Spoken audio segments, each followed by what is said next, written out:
Vous évoquez souvent le modèle vivétien. Quels sont les atouts de ce modèle? Le premier atout, pour moi, c'est notre communauté de collaborateurs. Ce sont des collaborateurs qui sont performants, qui sont engagés dans le modèle, qui savent pourquoi ils travaillent, parce que travailler dans l'alimentaire, dans un monde qui est en croissance, où la population va se développer, écoutez, on sait pourquoi on travaille. Et puis travailler également au final pour les agriculteurs, ça donne une autre vision à son métier. Deuxième atout de notre groupe, c'est la stratégie. On a une stratégie claire qui est partagée avec nos collaborateurs, partagée également avec les agriculteurs. Et ça, c'est important, c'est-à-dire que tout le monde sait exactement ce que l'on va faire, ce n'est pas une stratégie qui est cachée.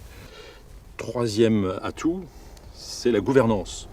Que ce soit dans la coopérative avec le conseil d'administration, le bureau, ou dans la partie industrielle avec le conseil de surveillance et bien évidemment le SICOM qui est le commandité.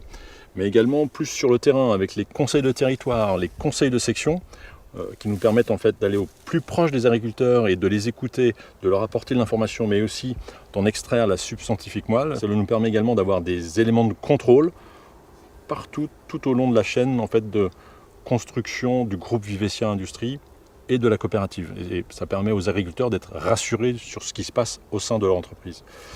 Et puis enfin, dans un monde dans lequel on nous parle de plus en plus de co-construction, collaboration, quand on regarde ce qu'est une coopérative, c'est déjà ça.